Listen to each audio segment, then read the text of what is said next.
नमस्कार, आप देख रहे हैं प्राइम टीवी और मैं हूं आपके साथ नंदिनी यादव। आपको बता दें कि 2024 चुनाव से पहले जातिगत जनगणना का मुद्दा गरमाता हुआ नजर आ रहा है। बिहार देश का पहला राज्य बन गया है जिसने जाति आधारित गणना करते उसकी रिपोर्ट पेश की है। इसी के साथ अब यूपी में भी जातिगत जनगणना कराने की मांग उठ रही है। देखिए हमारी ये रिपोर्ट। लोकसभा चुनाव से पहले बिहार की नीतीश कुमार सरकार ने बड़ा दांव चलते हुए जातिगत जनगणना के आंकड़े जारी कर दिए हैं। नीतीश सरकार के इस दांव से कई सियासी दलों को अपनी रणनीति तक बदलनी पड़ सकती है। ऐसे में इंडिया गठबंधन में शामिल कांग्रेस सपा के साथ ही दलित वोटों की राजनीति करने वाली बसपा भी इसे लेकर मुखर हो सकती है। यही नहीं, बीजेपी अलग थलग पड़ती दिख सकती है। भाजपा भले ही जातीय गणना का विरोध करती रही है, लेकिन उसके साथ गठबंधन में शामिल दल भी जातीय गणना के पक्ष में नजर आ रहे हैं। ओपी राजभर की सुबह सपा, अनुप्रिय पटेल की अपना दल, संजय निषाद की निषाद पार्टी ने भी जातीय गणना का विरोध नहीं किया है। पिछड़ी जातियों के दम पर अपनी हिस्सेदारी मांगने वाली ये पार्टियां भी चाहती हैं कि जातीय गणना कराई जाए। यही वजह है कि माना जा रहा है कि यूपी में भी जातीय जनगणना की मांग तेज हो गई है। कांग्रेस ने यूपी में इसके पक्ष में आवाज भी उठानी शुरू कर दी है। कांग्रेस नेता राहुल गांधी ने खुलकर जातीय जनगणना का समर्थन कर दिया है। कांग्रेस पार्टी अपने अन्य पिछड़ा वर्ग के नेताओं के जरिए इस मुहिम को अब और धार देगी। प्रधानमंत्री 24 घंटा ओबीसी की बात करते हैं। ओबीसी की इज्जत की बात करते हैं, तो फिर प्रधानमंत्री कास्ट सेंसस से क्यों डरते हैं? प्रधानमंत्री जी, अगले भाषण में आप हिंदुस्तान को बता दीजिए, कांग्रेस पार्टी ने कास्ट सेंसस किया था, आंकड़े आपके पास हैं,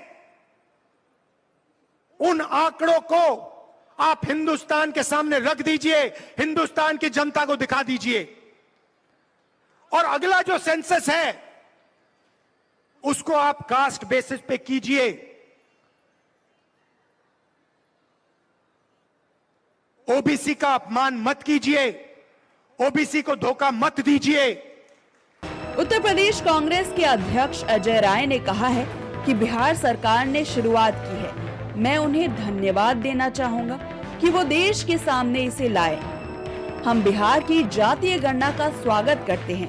साथ ही उन्होंने कहा कि आगे भी प्रदेश और देश के अंदर जातिगत जनगणना होनी चाहिए, जिससे सब कुछ साफ हो। बिहार देश का पहला राज्य बन गया है जिसने जाति आधारित गणना करते उसकी रिपोर्ट पेश की है। इस रिपोर्ट को लेकर बिहार के डिप्टी सीएम तेजस्वी यादव ने कहा कि पीएम मोदी ने जातीय जनगणना को नकार दिया था। बहुत कम समय में ये काम कर लिया गया। इसके साथ ही उन्होंने पूरे देश में जातिगत जनगणना की मांग की। सड़क से संसद तक हम लोगों ने संघर्ष किया था। जातीय जनगणना हम लोग चाहते थे, लेकिन बिहार में हम लोगों ने जाति आधारित गणना हम लोगों ने कराया है। और साइंटिफिक जो डेटा जो है, आर्थिक सामाजिक न्याय की जो लड़ाई लगातार हम लोगों ने जो लड़ी है, और चुनाव में भी यह हमेशा से हम लोगों का अहम मुद्दा रहा है, बेरोजगारी और जातीय जनगणना को लेकर के। आप सब लोग जानते हैं कि आज जारी किया गया है जो साइंटिफिक आंकड़ा कास्ट बेस्ड सर्वे का। हम लोगों ने कम समय में, सरकार बनने के बाद ही कम समय में हम लोगों ने जानकारी इकट्ठा भी की है। और आज ऐतिहासिक दिन पर जो है ऐतिहासिक काम जो है हम लोगों ने किया है, जारी भी किया। और आप सब लोग जानते होंगे कि कितने बार जो है अड़चने, बाधाएं जो है पैदा करने की कोशिश की गई भाजपा द्वारा। और जब हम नेता विरोधी दल थे तभी सदन में हमने प्रस्ताव रखा था और माननीय मुख्यमंत्री जी का बड़ापन था कि उस समय एक कमेटी, ऑल पार्टी कमेटी जो है, प्रधानमंत्री जी के पास हम लोग गए थे। हमने ही प्रस्ताव रखा था कि प्रधानमंत्री जी से मिला जाए। जब बातें आ रही थी कि देश में जो है पार्लियामेंट में सवाल उठा तो उन्होंने मना कर दिया था सरकार ने, भारत सरकार की कराने से, तो हम लोग बेचैन होकर के भाई ये प्रस्ताव हमने रखा था बिहार विधानसभा में। और दूसरा ये प्रस्ताव रखा था कि प्रधानमंत्री जी अगर नकार देते हैं, मना कर देते हैं, तो बिहार सरकार जो है अपने बलबूते जो है ये चीज़ कराए। तो आप देखिएगा कि प्रधानमंत्री जी ने नकार दिया, लोकसभा में नकारा गया, राज्यसभा में नकारा गया, लेकिन जो हम लोगों का कमिटमेंट था ये कराने का, वो हम लोगों ने किया। इसके लिए लगातार स्वर्गीय नेता मुलायम सिंह जी, स्वर्गीय शरद यादव जी,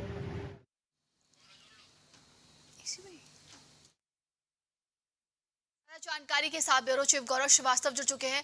गौरव, देखिए जो है, जहां एक तरफ बिहार में जातीय जनगणना आने के बाद अब यूपी में भी इसकी मांग तेज हो गई है।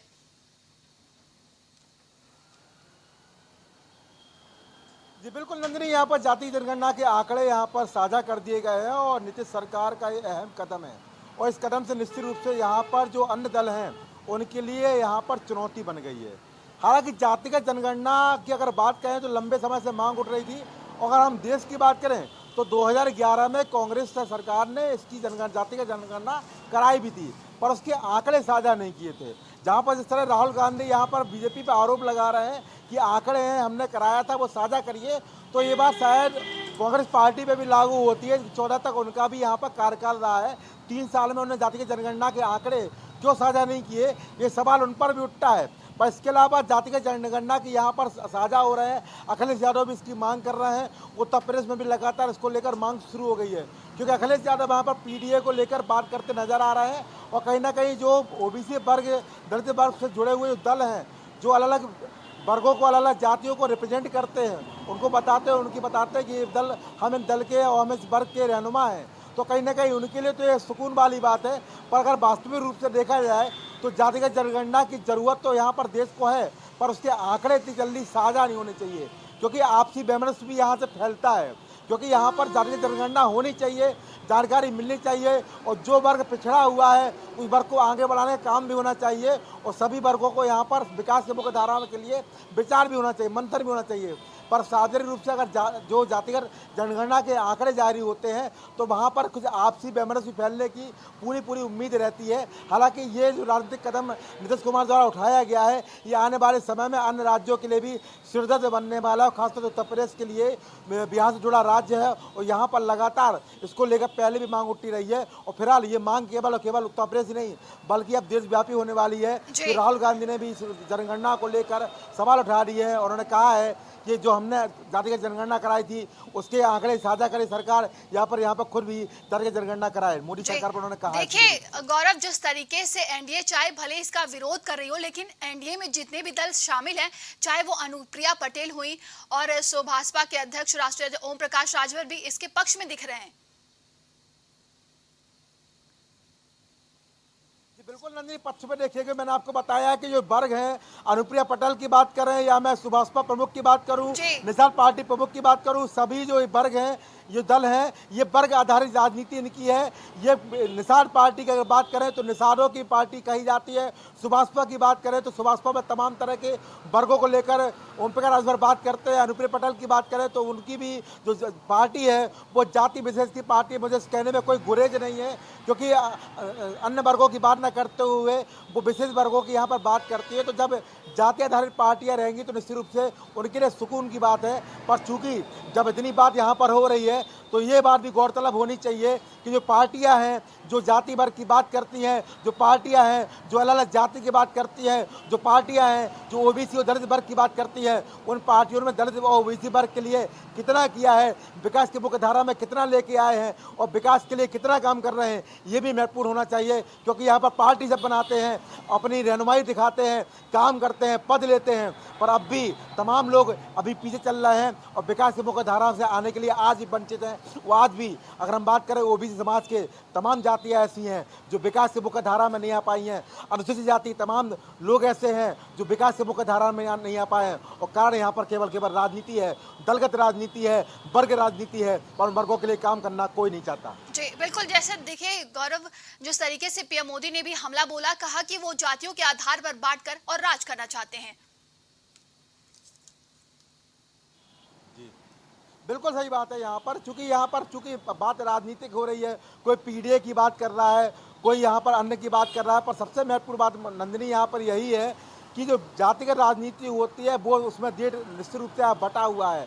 यहाँ पर बात सबकी बात नहीं होती है, यहाँ पर बात जाति आधारित बात होती है और जब बात जाति आधारित बात होती है तो समाज में एक अंदर ही अंदर आपसी वैमनस्य फैलता है। हम लगातार देखते चले आए, भारत संविधान का देश है और विश्व का सबसे बड़ा लोकतंत्र है, यहाँ सबको समान अधिकार प्राप्त हैं। तो यहाँ पर अगर समान अधिकार प्राप्त हो, यहाँ सबकी बात होनी चाहिए। पर हम देखते हैं कि जाति वर्ग विशेष की बात करने वाले नेता ही जब सत्ता में आते हैं तो जाति वर्ग के जिसके आधार पर वो सत्ता में आए उसके लिए काम करना नहीं चाहते हैं, उनको आगे बढ़ाना नहीं चाहते हैं और उनको आगे बढ़ाते हैं तो अन्य जातियों को भूल जाते हैं। तो कहीं ना कहीं जाति वैमनस्य को फैलाने का यहाँ पर जो एक सिगरूपा चल रहा है उस पर यहाँ पर बंद होना चाहिए।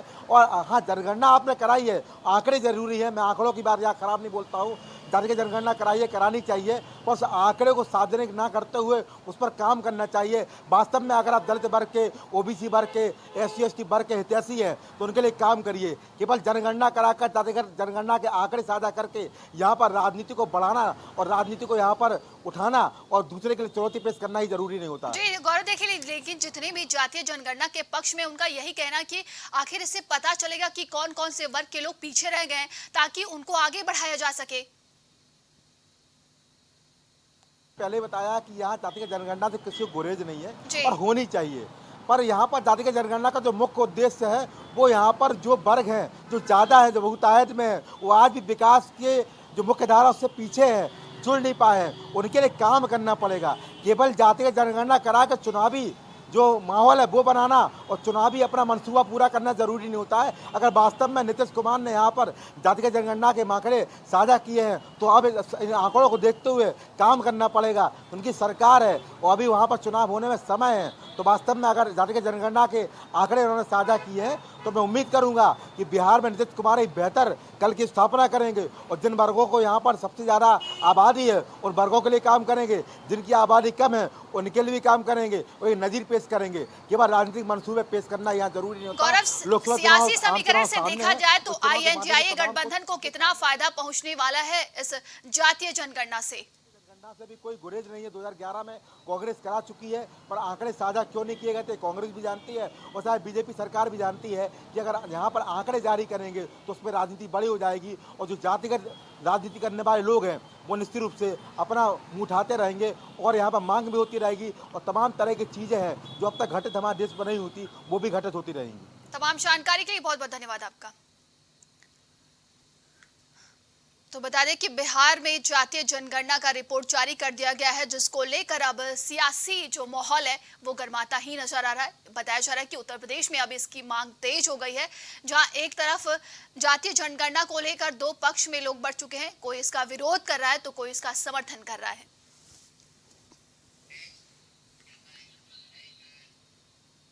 2024 लोकसभा चुनाव की तैयारियों में पूरा विपक्ष जुट गया है। विपक्ष का बड़ा चेहरा कांग्रेस नेता राहुल गांधी भी अपनी तैयारियों में कोई कसर नहीं छोड़ रहे हैं। राहुल गांधी लगातार जमीनी स्तर पर लोगों से संपर्क करने में लगे हुए हैं।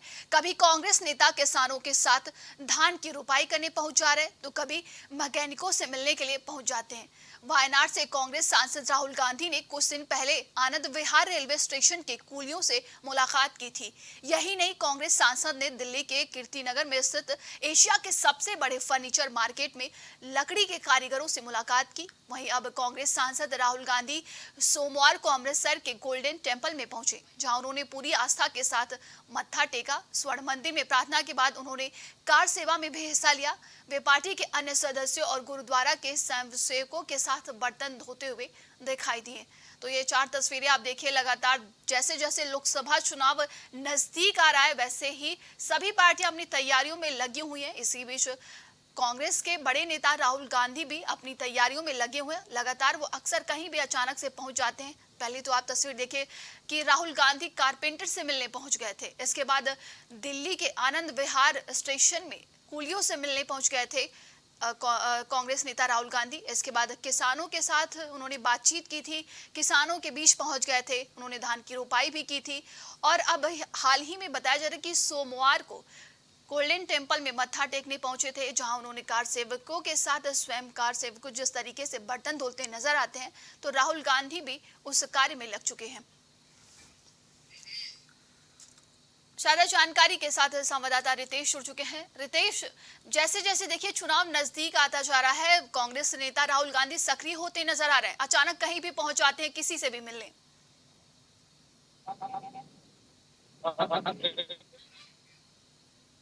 का चुनाव होना है 2024 के चुनाव में जितनी पार्टियां हैं सभी अपना दमखम दिखाने में जुटी हुई हैं।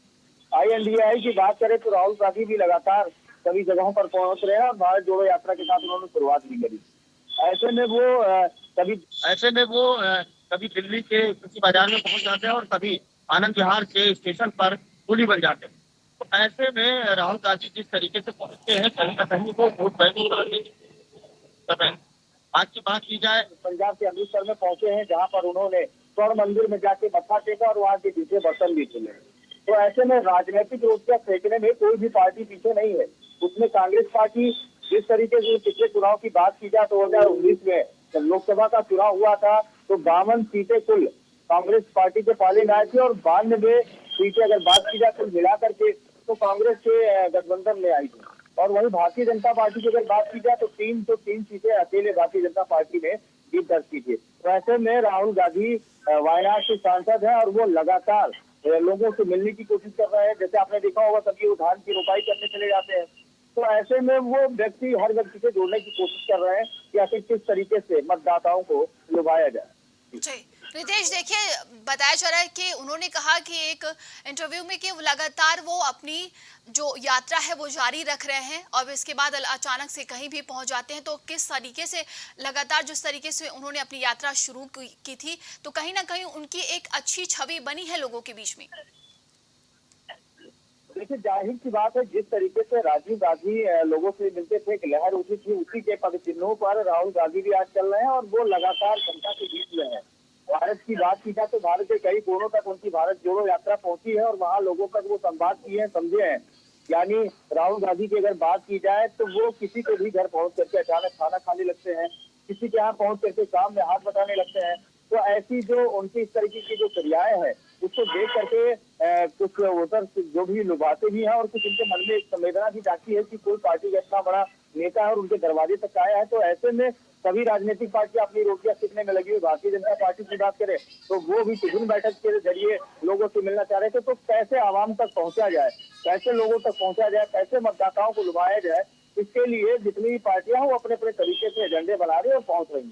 हालांकि कांग्रेस पार्टी जिस तरीके से INDAI का गठबंधन अब की बार कर चुकी है और उसमें लगातार ये सभी जगह पहुंचने की कोशिश कर रहे हैं। पूरे भारत देश में जहां जहां इनकी लोकसभा क्षेत्र है उस सब जगह पहुंचने की कोशिश कर रहे हैं। अब दीपावली दशहरे की बात की जा रही है, कुछ सीटों का बंटवारा भी होना निश्चित है। जैसे समाजवादी पार्टी और कांग्रेस के बीच में किस तरह तली भी चलने की बात सामने आ रही है, इसको लेकर के भी चर्चा जोर शोर से हो रही है। देखिए रितेश, कल बिहार में जातीय जनगणना की रिपोर्ट सामने आई। इसके बाद लगातार कई बड़े मुद्दे होते हैं जिन्हों लगातार देखा जाता है कि राहुल गांधी पूरे तरीके से उठाते हैं, चाहे वो महिला आरक्षण बिल को लेकर हो। अब जातीय जनगणना के आधार पर भी उन्होंने उत्तर प्रदेश में भी इसकी मांग तेज कर दी है। देखिए जातीय जनगणना अभी होने की तो कोई संभावना नहीं उत्तर प्रदेश में, हालांकि बिहार में की गई है। लेकिन अगर कांग्रेस पार्टी की बात करें तो महिला आरक्षण बिल पर उन्होंने इस बात को जरूर कहा है कि जो महिला आरक्षण बिल को लागू किया गया है, दोनों सदनों में जो पास किया गया है, तो उसको इसी चुनाव में लागू किया जाए। यानी अगर इसी चुनाव में इसको लागू कर दिया जाएगा तो लागू करने के बाद महिलाओं को लाभ मिल पाएगा। तो ऐसे में कांग्रेस पार्टी इस पर लगातार प्रेस कॉन्फ्रेंस भी किया था। उनकी 21 शहरों में एक साथ प्रेस कॉन्फ्रेंस की गई थी, महिलाओं ने प्रेस कॉन्फ्रेंस किया था। तो ऐसे में कांग्रेस पार्टी इस बात को उठा रही है कि अगर जातीय जनगणना अगर ये जिस तरीके से महिला आरक्षण बिल को पास किया गया है तो उसको तत्काल लागू क्यों नहीं किया जा रहा है, वो महिलाओं को लाभ आखिर क्यों नहीं दिया जा रहा है। तो ऐसे में अब यहाँ पर जातीय जनगणना होना बहुत कच्ची बात है, क्योंकि बहुत समय बीच में लग सकता है, उसके बाद नया प्रतिबंध होगा। ऐसे में कई सारी लोकसभा सीटें भी बढ़ने की उम्मीद है, विधानसभा सीटें भी बढ़ने की उम्मीद है। तो अभी ये देखने वाली बात होगी और ये बड़ा मामला है, क्योंकि ये राष्ट्रीय स्तर का मामला है, इसको इतनी आसानी से जीत हासिल होने वाली नहीं है। फिलहाल कांग्रेस पार्टी लगातार लामबंद है, इसलिए जिस तरीके से महिला आरक्षण बिल को लागू किया गया था वो इसी 2024 के चुनाव में उसका लाभ जो महिलाएं हैं उनको मिलता है। जी, देखा जाए तो अगर जिस तरीके से राहुल गांधी, जैसा कि आपने भी बताया, एक अच्छी छवि में नजर आ रहे हैं, तो क्या लगता है कि आने वाले दिनों में उत्तर प्रदेश में कितना कांग्रेस को फायदा पहुंचने वाला है, और लोकसभा चुनाव की बात करें तो इसमें कितना फायदा पहुंच सकता है? देखिए नंदिनी, मैं आपको बताऊं कि 14 का जब चुनाव हुआ, 19 का चुनाव हुआ और अब 24 का जब होगा, तो इसमें ये तो जनता तय करेगी कि कौन से पार्टी के नेता और कौन सी पार्टी ने किसके लिए क्या किया है। ये जनता जब तय करेगी, उनका जो मताधिकार होगा अपने मत का प्रयोग करने के बाद जब उस बक्से में उनकी किस्मत बंद होगी और जब जनगणना होगी, जब उसकी मतगणना होगी, तो मतगणना के बाद ही क्लियर हो पाएगा किसने होमवर्क किया था, किसने धरातल पर उतर कर काम किया था। हालांकि जितनी पार्टियां वो सब लगातार इस समय जनता की सेवा में पूरी तरीके से जुटी हुई है, क्योंकि चुनाव नजदीक आ गया और जब भी चुनाव नजदीक आता है तो जितने पार्टी के नेता हैं वो नेता इस तरीके से झाड़ू लगाने के लिए पहुंच जाते हैं, कई किसी के घर खाना खाने पहुंच जाते हैं। तो ऐसा वो एक पारिवारिक संबंध बना लेते हैं, लेकिन जब तक उनको वोट लेना होता है, वोट मिलने के बाद फिर वो अपनी इसी लग्जरी गाड़ियों में सवार हो जाते हैं और लोगों को लंबा लाइन लगाना पड़ता है। तो ऐसे में जनता ये तय करेगी 24 में भी कि कौन उनके काम आया और कौन सा नेता उस शीर्ष स्थान पे बैठने के लायक। जी, तमाम जानकारी के लिए बहुत बहुत धन्यवाद आपका।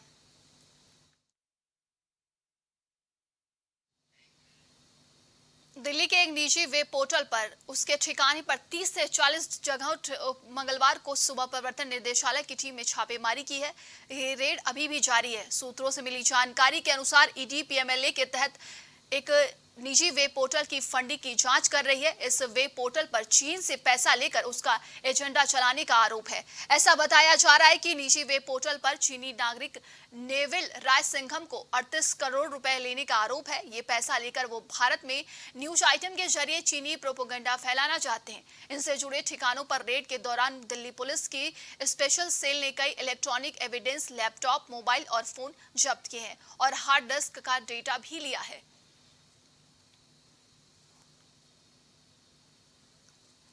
तो निजी वेब पोर्टल के कई ठिकानों पर ईडी ने छापेमारी की है। बताया जा रहा है कि चीनी प्रोपेगेंडा फैलाने के तहत इस वेब पोर्टल पर छापेमारी की गई है। तमाम तरह के सुबह से ही लगातार वहां पर छापेमारी जारी है। कई अलग अलग ठिकानों पर ईडी ने छापेमारी की है। ज्यादा जानकारी के साथ सहयोगी कलीम जुड़ चुके हैं। कलीम, बताया जा रहा है कि एक निजी वेब पोर्टल पर सुबह से ही लगातार छापेमारी चल रही है। देखिए नंदनी जी, जिस तरीके से बात की जाए, दिल्ली की स्पेशल सेल जो है वो लगातार न्यूज़ क्लिक के जो कुछ मीडिया कर्मी हैं उनके घरों पर छापेमारी कर रही है, क्योंकि अगर बात की जाए जिस तरीके से जो दिल्ली स्पेशल की सेल टीम है उनके द्वारा किसी तरह की कुछ खास बयानबाजी नहीं की गई है। लेकिन अगर इस मामले को लेकर के अगर सूत्रों के द्वारा जो जानकारी जो मिल रही है उसके आधार पर ये बताया जा रहा है कि आज सुबह से ही दिल्ली की स्पेशल सेल जो टीम है वो लगातार कुछ मीडिया कर्मी है जो लगभग आधा दर्जन है उनके घरों पर छापेमारी की है, जिसमें से एक मीडिया कर्मी के द्वारा एक ट्वीट करते हुए जानकारी दी गई है कि जो दिल्ली की स्पेशल सेल है वो उनके घरों पर छापेमारी की है, उनके लैपटॉप और उनके मोबाइल फ़ोन जो थे उनको जब्त कर लिया गया है। लेकिन अगर इस मामले की अगर बात की जाए तो जिस तरीके से जो अभी तक जो सूत्रों के द्वारा और मीडिया रिपोर्ट्स के द्वारा जो जानकारी मिल पाई है उनके आधार पर यह बताया जा रहा है कि जो दिल्ली पुलिस है उनके द्वारा एक जो मुकदमा ताज़ा दर्ज किया गया था उसमें जो है न्यूज़ क्लिक के खिलाफ जो मुकदमा दर्ज हुआ उसमें साफ तौर से ये कहा गया था कि जिस तरीके से चीन से जो फंडिंग आ रही है उस फंडिंग का दुरुपयोग किया जा रहा है। यानी कि इस मामले को अगर बात की जाए तो लोकसभा में जो बीजेपी के एक नेता हैं उनके द्वारा भी लगातार न्यूज़ क्लिक को लेकर के एक बयान दिया गया था, जिसमें साफ तौर से जो कांग्रेस के नेता राहुल गांधी है उनके खिलाफ एक बड़ा आरोप लगा था कि जिस तरीके से जो चीन से लगातार जो फंडिंग ली गई थी और उस फंडिंग को एक मीडिया संस्थानों में लगातार बांटा गया था और उसमें कुछ मीडिया कर्मी थे उनको बांटा गया था, ये सब आरोप जो लगाए जा रहे हैं। लेकिन फिलहाल अभी तक इस मामले में किसी तरह की कुछ बयानबाजी नहीं सामने आई है, ना ही अभी तक दिल्ली पुलिस के द्वारा इस मामले में किसी तरह का बयान दिया गया है कि आखिर जो छापेमारी चल रही है वो छापेमारी किस आधार पर है और क्या छापेमारी है, और आखिर जो गिरफ्तारियां की गई हैं, जो हिरासत में लिए गए हैं, उनसे क्या कुछ पूछताछ हो रही है, क्या कुछ दस्तावेज मिले हैं। लेकिन ये जरूर कहा जा रहा है कि जो मीडिया कर्मी है कुछ उनके घरों पे जो छापेमारी की गई थी उसमें कुछ दस्तावेज जब्त किए गए हैं, लैपटॉप जब्त किए गए हैं, मोबाइल फोन जब्त किए गए हैं। लेकिन सवाल ये बनता है कि जिस तरीके से लोकसभा चुनाव जो करीब आ रहा है उस लोकसभा चुनाव के दौरान जैसे अगर बात की जाए जो खबरें लगातार प्रकाशित की जाती है न्यूज़ चैनलों के द्वारा, तो कुछ मीडिया कर्मियों के ऊपर लगातार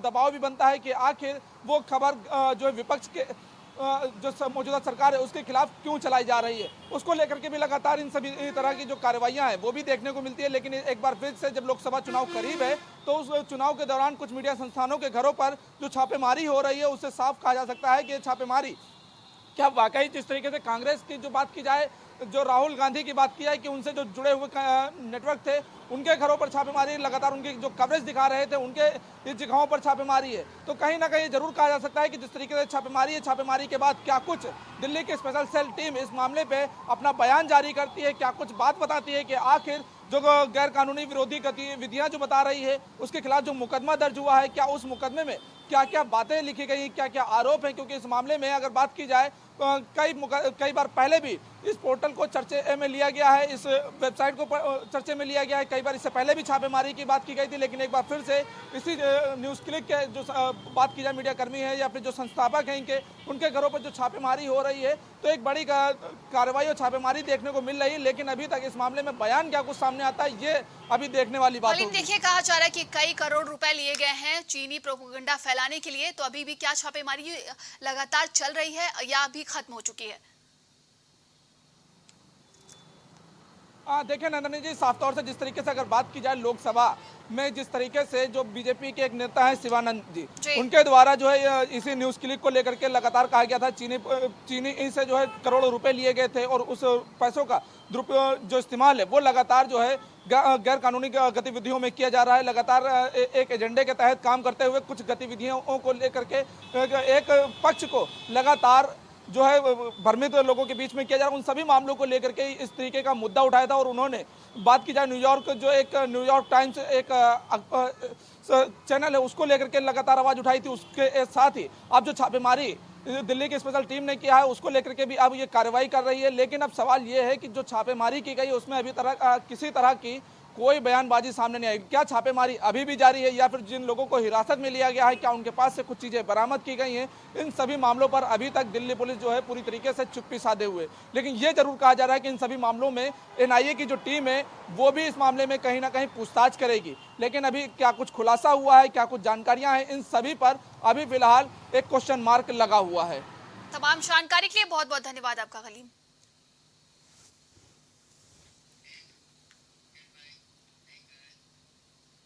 खबर लखनऊ से है जहां पर संदिग्ध आतंकी को गिरफ्तार कर लिया गया है। बता दें कि दिल्ली पुलिस की स्पेशल सेल ने गिरफ्तार किया है। आईएसआई से आतंकी मॉड्यूल के संदिग्ध को दबोचा गया है। आजमगढ़ का रहने वाला बताया जा रहा है ये आतंकी, जिसका नाम है रुजवान, खुद को बताता था मौलवी, तो इंटरनेट के माध्यम से अपने काम को अंजाम दे रहा था। आईएसआई के आतंकी मॉड्यूल के संदिग्ध को पुलिस ने दबोच लिया है। आजमगढ़ का रहने वाला है रुजवान और खुद को मौलवी बताता था। तो पुलिस ने एक आतंकी को गिरफ्तार किया है, दिल्ली की स्पेशल टीम ने गिरफ्तार किया है। बताया जा रहा है कि इंटरनेट के माध्यम से अपने काम को अंजाम दे रहा था। तो अन्य संदिग्ध आतंकी को पुलिस ने गिरफ्तार कर लिया है। तो ये संदिग्ध आतंकी को पुलिस ने गिरफ्तार किया है। बताया जा रहा है कि इंटरनेट के माध्यम से वो अपने काम को अंजाम देते थे और वहीं दिल्ली पुलिस के स्पेशल सेल ने गिरफ्तार किया है। तो आईएसआई के आतंकी मॉड्यूल के संदिग्ध को पुलिस ने गिरफ्तार किया है। लगातार वो इंटरनेट के माध्यम से अपने काम को अंजाम देते थे। बताया जा रहा है कि आजमगढ़ का रहने वाला है रुजवान खुद को मौलवी बताता था और अपने काम को इंटरनेट के माध्यम से किया करता था। तो इसके बाद भी दो अन्य संदिग्ध आतंकी को पुलिस ने गिरफ्तार कर लिया है। ज्यादा जानकारी के साथ संवाददाता ओवैस जुड़ चुके हैं। ओवैस, बताया जा रहा है कि दिल्ली की स्पेशल सेल टीम ने 2 आतंकी को गिरफ्तार किया है, क्या कुछ अपडेट है इस पूरे मामले को लेकर? देखिए, बिल्कुल आपको बताना चाहूँगा कि दिल्ली की स्पेशल टीम ने जो है वो आतंकी था, ये मॉड्यूल से जुड़ा हुआ था, उसको गिरफ्तार किया है। लखनऊ के पुराने लखनऊ से उसको गिरफ्तार किया है और ये रिजवान था, जिसका नाम था, ये आजमगढ़ का रहने वाला था और लखनऊ में रह रहा था। आजमगढ़ में खुद को मौलवी बताता था, मौलवी बताकर लखनऊ में रह रहा था और ये आजमगढ़ का रहने वाला था, जिसको जो है गिरफ्तार करा गया है। और आपको बताना चाहूँगा कि ये NIA का वांछित भी बताया जा रहा था, जिसको जो है बड़ी सफलता प्राप्त करी है। और इसमें जो है कई संदिग्ध जो इंटरनेट है, इंटरनेट के माध्यम से ये जो है काम को अंजाम ओवैस, दिया कहा जा रहा है जाता कि इंटरनेट के माध्यम से वो अपने काम को अंजाम देता था, तो कैसी गतिविधियां करता था, कौन कौन सी गतिविधियां थी वो? देखिए, बिल्कुल आपको बता दूं कि इंटरनेट के माध्यम से जो तमाम तरीके के धार्मिक पोस्ट और जो तमाम की जो वीडियोस वगैरह हैं उनको देता था और जो लोग इसमें जो है काफी इन्वॉल्व होते थे उन पे ज्यादा मेहनत करता था। तो इसको जो है इस पे बहुत टाइम पहले से NIA की जो है इस पे नजर थी, NIA की सूची में ये वांछित भी था और ये आजमगढ़ का रहने वाला था और इसको जो है ये लखनऊ में रह रहा था और ये लखनऊ से पुराने लखनऊ में जो है इसको गिरफ्तार किया गया है। और मैं आपको ये भी बताना चाहूँगा कि इसके अलावा भी जो आतंकी मॉड्यूल से जो संदिग्ध हैं, जुड़े हुए हैं, इनको और भी लोग हैं, उनको भी गिरफ्तार किया गया है। मुरादाबाद से एक अरशद है, उसको भी गिरफ्तार किया गया है और दिल्ली से भी एक गिरफ्तारी हुई है। तो कहीं ना कहीं देखा जाए तो इंटरनेट के माध्यम से जिस तरीके से यहाँ पर इन लोग जो अपना आतंकी मॉड्यूल से संदिग्ध थे, जो काम कर रहे थे, जो इंटरनेट के माध्यम से काम कर रहे थे, तो तमाम जो एजेंसियां हैं और NIA है, तमाम जो एजेंसियां हैं, इन लोगों की इस पे नजर बनाई हुई थी और ये पहले से वांछित भी था NIA में। तो इसको जो है लखनऊ पुलिस ने गिरफ्तार किया है। फिलहाल जो है अभी इससे पूछताछ जारी है। जी, तमाम जानकारी के लिए बहुत बहुत धन्यवाद आपका ओवैस।